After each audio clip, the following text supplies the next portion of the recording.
नमस्कार। काफ़ी दिनों बाद आज हम लोग पुनः अपनी क्लास में आए हैं।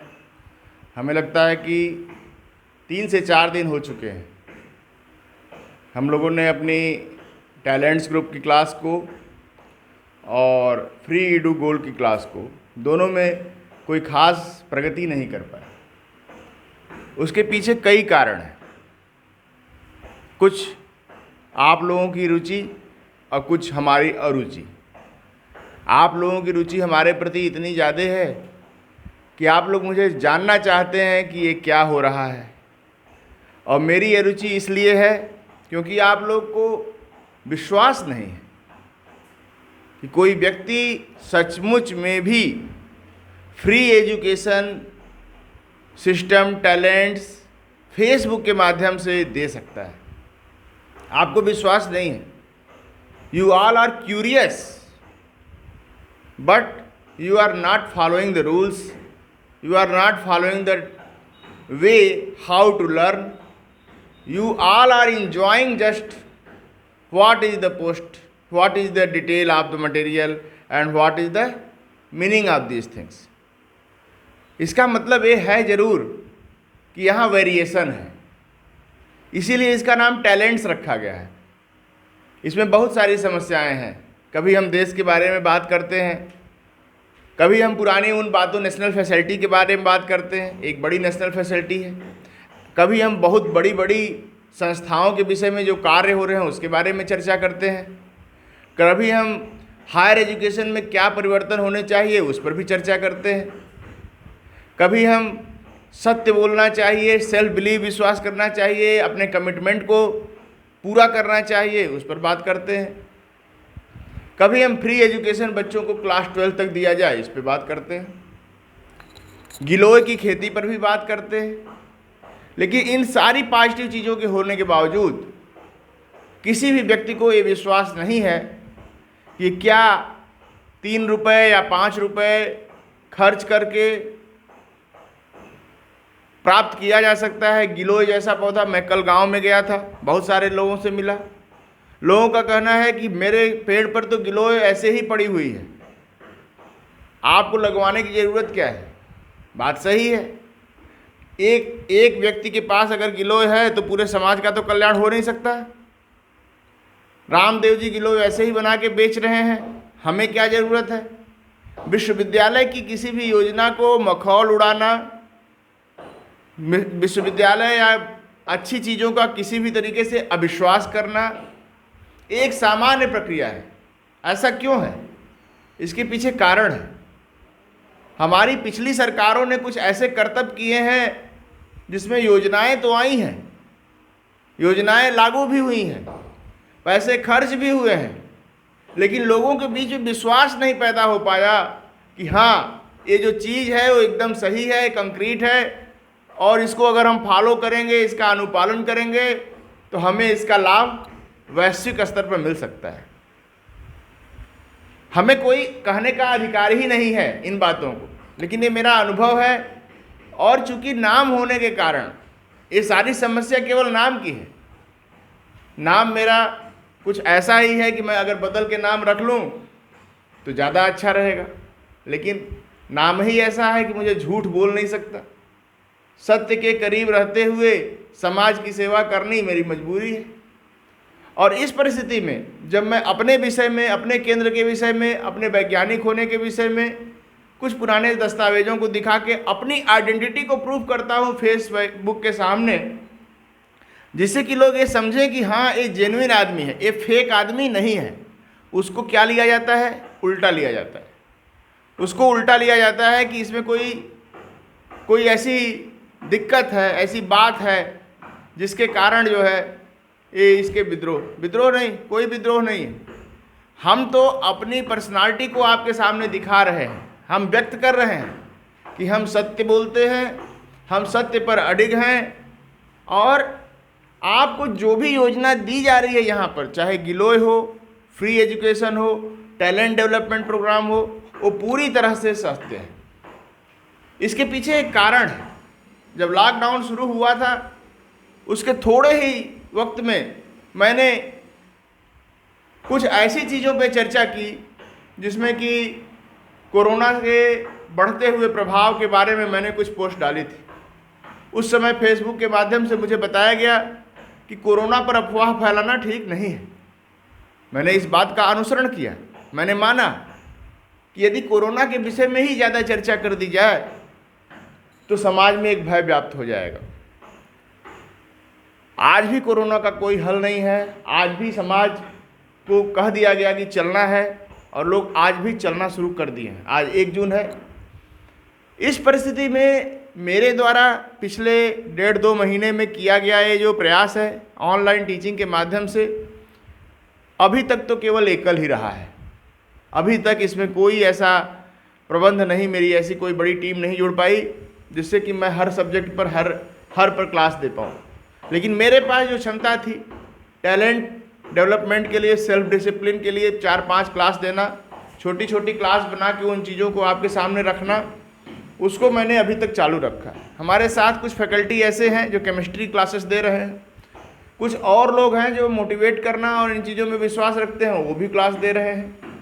कुछ और सब्जेक्ट्स के टीचर अभी हेसिटेट कर रहे हैं, अभी उनके में काफ़ी परिवर्तन होना ज़रूरी है।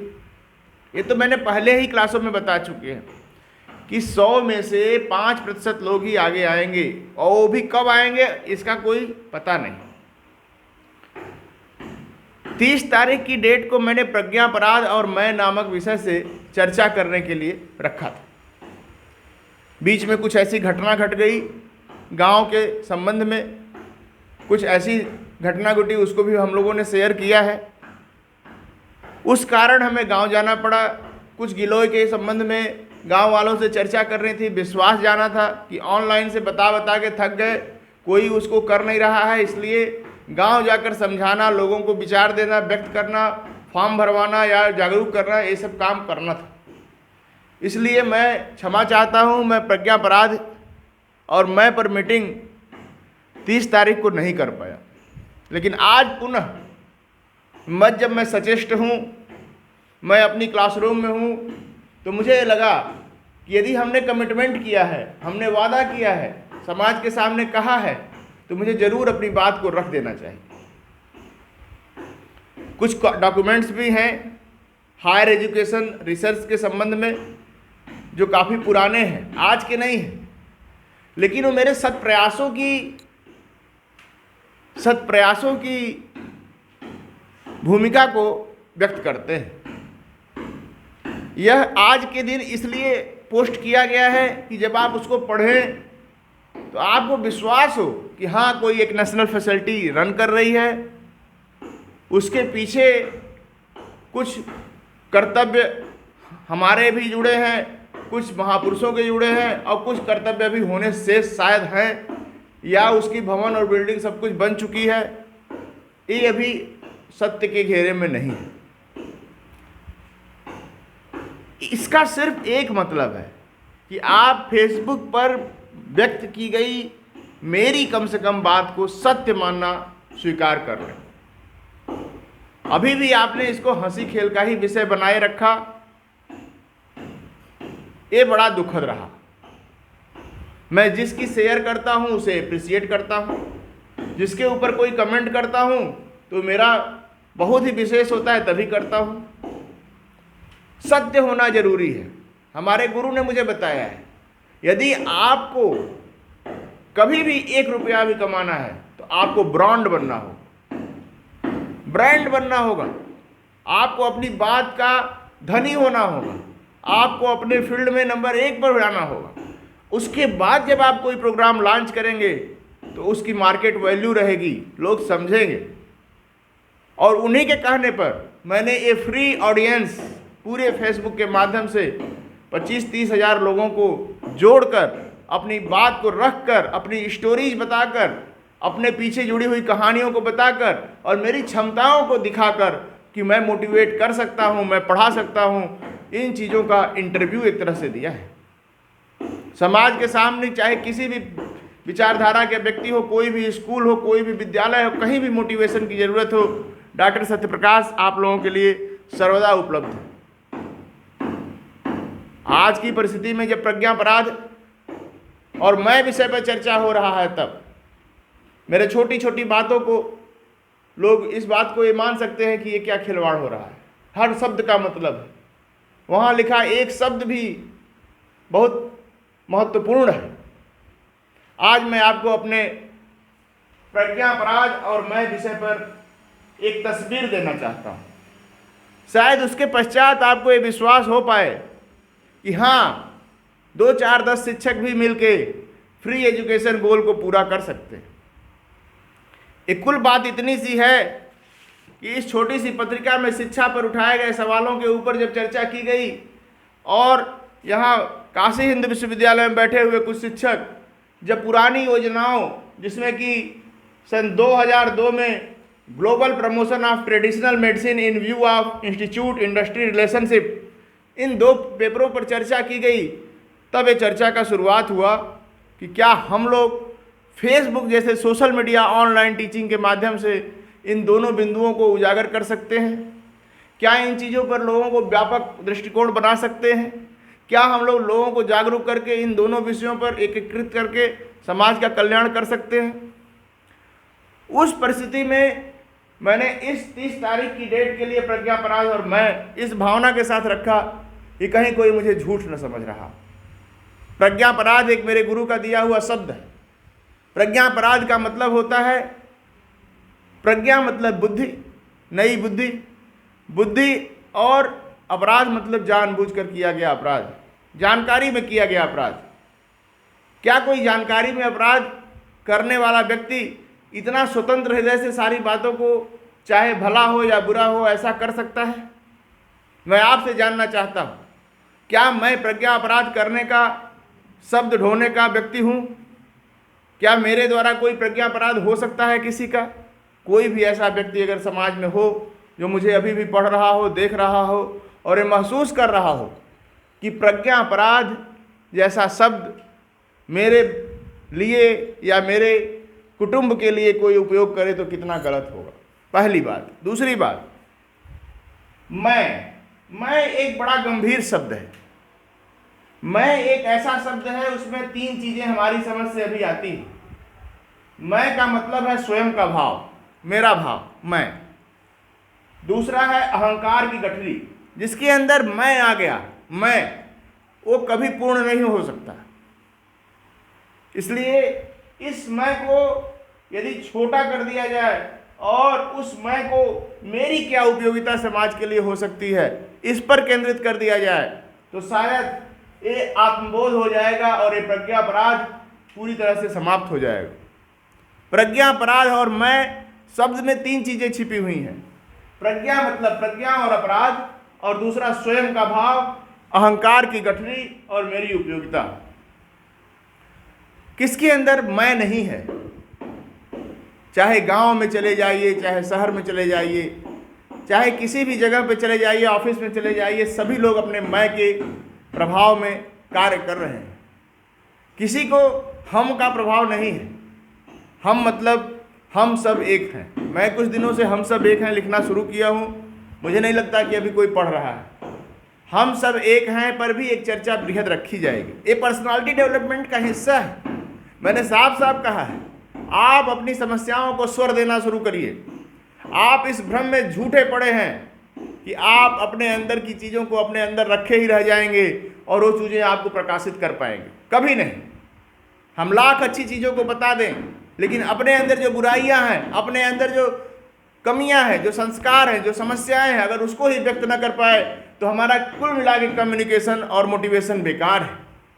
हमें हर चीज़ पर चर्चा करनी होगी, हमें समाज पर चर्चा करनी होगी, हमें ये बताना होगा कि हमारे साथ क्या स्टोरीज है और दूसरों की स्टोरीज में क्या छिपा हुआ है, जिससे हम आपको ग्रहण करा सकते हैं। और इन परिस्थितियों में आज 1 जून 2020 की ये क्लास आपको ये बताती है कि फ्री एडू गोल 2022 एक सत्य है, एक सत्य विषय है। आप इससे जुड़िए, आपके बच्चे पढ़ सकते हैं। आप जितने लोग भी इसको सुन रहे हैं वो निश्चित रूप से फेसबुक पर तो जरूर है, लेकिन फिर भी आप अपनी रंगीनियों के लिए, अपने एंजॉयमेंट के लिए इस फेसबुक का उपयोग कर रहे हैं। आप पढ़ाई के लिए इसका उपयोग नहीं कर रहे हैं। NFTHM की कहानियाँ, ये भी एक सत्य है। नेशनल फैसिलिटी भारत की केवल एकमात्र नेशनल फैसिलिटी है जो सेंट्रल इंडिया में भारत सरकार ने स्थापित की है। इसके बहुत सारे डॉक्यूमेंट मैंने पोस्ट कर दिए हैं। एक समस्या केवल ऐसी छोटी चीज़ नहीं है, सत्य की समस्या है। नेशनल फैसिलिटी की कहानियों का मतलब है कि आप इस नेशनल फैसिलिटी को किस तरह से उपयोग कर सकते हैं। ये कितनी अच्छी फैसिलिटी है। जिस नेशनल फैसिलिटी में क्लिनिकल ट्रायल हो सकता है, जिस नेशनल फैसिलिटी में कोविड-19 जैसी समस्या से भी लड़ने के हथियार आज भी मौजूद हैं, उसमें ऐसे विशेषज्ञ हैं जो उन दवाओं पर शोध करके रिसर्च कर सकते हैं। एक ऐसी अच्छी टीम है जो कुछ क्लिनिकल ट्रायल्स पर काम कर चुकी है और आगे काम कर सकने की क्षमता रखती है, उसकी कहानियाँ हैं। गांव का विकास और अनर्थ, इस विषय पर भी कुछ पोस्ट है। गांव में जाकर चीज़ों को देखना धरातल पर और उसके बाद उसमें परिवर्तन करने के लिए अपना स्वप्रयास करना, बड़े से बड़े अधिकारी को ये बताना कि ये समस्या है, उसका वहाँ तक पहुँच के जाना और फिर भी समस्या जस की तस रह जाना। ये सारी बातें एक हैं। हम डेवलपमेंट के लिए अरबों खरबों खर्च कर दें, सरकार अपने पैसे को लुटा दे, अधिकारी वहाँ पर जाके खाना पूर्ति करके सबके बीच समझौता करा के चला आए, फिर समस्या जस की तस विकास कहाँ गया। किसी को चोट लग जाए, किसी को गोली मार दी जाए, किसी की हत्या कर दी जाए, लेकिन सरकार की आंखें बहुत ही कठिन हैं, वो सभी को नहीं देख सकती। ग्राम प्रधान बेकार है, क्या कर सकता है ग्राम प्रधान। तो गांव की समस्या कुछ ऐसी है। एंड पर्सनालिटी डेवलपमेंट, जो कि सबसे मुख्य विषय है मेरे क्लास का, और मैं चाहता हूं कि मेरे क्लास में जितने भी 100, 150, 200 लोग अभी तक आए हैं, वो कम से कम सेल्फ बिलीव और सेल्फ इंट्रोस्पेक्शन की क्लास को पढ़ें, फिर से सुने, बार बार सुने, यूट्यूब चैनल पे जाके सुने, लेकिन इन 2-3 चीज़ों को निश्चित रूप से पूरी तरह से समझ लें। ये कोलाहल अगर बंद हो जाता तो मैं अपनी डेली टॉपिक्स पर आ जाता। मेरे जीवन के कुछ कोलाहल हैं, उसके कारण, उन कोलाहलों के कारण मैं अपने ऊपर खुद काम नहीं कर पा रहा हूँ। मैं खुद अपनी पढ़ाई बाधित किया हूँ। मैं आपसे क्या उम्मीद करूँ। आज से 1.5-3 महीना पहले से मैं फीस वृद्धि और फीस माफ़ी के विषय में चर्चा किया। आज तक 3 महीने की फीस माफ़ नहीं की जा सकी। ऐसी क्या दिक्कत है। आज कौन सी दुकान खुली है, कौन सा रोजगारी है, ऐसा व्यक्ति है जो कि रोजगार अपना उसी तरह कमा रहा है और वो उसी तरह पेमेंट कर दे। मुझे कहीं से नहीं समझ में आता कि प्राइवेट स्कूलों को इतनी महंगी फीस 8,000, 9,000, 10,000 रुपये महीने की फीस स्टूडेंट्स के ऊपर लाद देनी चाहिए। आप कब सुधरेंगे। आप शिक्षकों का वेतन आधा कर चुके हैं। आप गार्जियन से पैसा लेना चाहते हैं। आपके मन में है कि पैसा आए तभी तो हम बांटेंगे। बात सही है, लेकिन क्या कोई ऑफर आपने दिया है। क्या आपने अपने क्लाइंट्स को आज तक कोई ऑफर दिया है। यदि आपने ऑफर दिया होता, 50% भी ऑफर दिया होता, 40% भी छूट का ऑफर दिया होता, तो अब तक बहुसंख्यक जनता आपको फीस से माला माल कर देती और आप अपने टीचर्स को फुल वेतन देके हर तरह से सेवा का लाभ देते। लेकिन नहीं, आपने एक कसम खा के रखी है, हम अपनी फीस को कम नहीं होने देंगे, चाहे लॉकडाउन बिना लॉकडाउन। तो आपने तो अपनी ज़िंदगी में खुद लॉकडाउन लगा के रखा है, उसके लिए किसी और का कोई योगदान नहीं है। मैं सभी पब्लिक स्कूलों से निवेदन करता हूँ, सरकार से भी निवेदन करता हूँ कि एक निश्चित सीमा की पूरी आधी से छूट किया जाए, जिससे कि गार्जियन जो थोड़ा बहुत दे सकते हैं वो कम से कम दें और स्कूल अच्छी तरह से चले। इन्हीं बातों के साथ आज की क्लास को मैं प्रज्ञापराध और मैं पर सीमित करता हूँ। प्रज्ञापराध मतलब जानबूझकर किया गया अपराध, और मैं का मतलब है स्वयं का भाव, दूसरा भाव है अहंकार की गठरी, और तीसरी मेरी उपयोगिता। क्या मेरी कुछ उपयोगिता, मेरी बुद्धि जो है उसकी कुछ उपयोगिता समाज को हो सकती है। मैं केवल इस पे काम कर रहा हूँ, इस पे काम कर रहा हूँ। मेरा क्या भाव है मेरे गुरु जानते हैं, और मेरी उपयोगिता क्या है। ये अहंकार की गठरी मेरी गठरी नहीं है। अगर किसी को भ्रम हो कि मैं इस पर काम कर रहा हूँ, मैं दिखाना चाहता हूँ कि मैं बहुत ज्ञानी हूँ, तो महामूर्ख। मैं आज भी सीखने के लिए पूरी क्लास लेता हूँ, अपना समय देता हूँ, और मैं स्वयं के भाव से अपनी उपयोगिता को समाज के सामने परोस रहा हूँ। इसमें से कोई भी चीज़ सत्य नहीं है। आप अगर छोटे बच्चे हैं तो आप सीख सकते हैं, और अगर आप बड़े हैं तो आप टैलेंट्स ग्रुप ज्वाइन करके सब लोगों को सिखा सकते हैं। इन्हीं के साथ मैं अपनी वाणी को विराम करता हूँ। मुझे विश्वास है कि इसके बाद अविश्वास की कोई जगह नहीं रह जाएगी। धन्यवाद।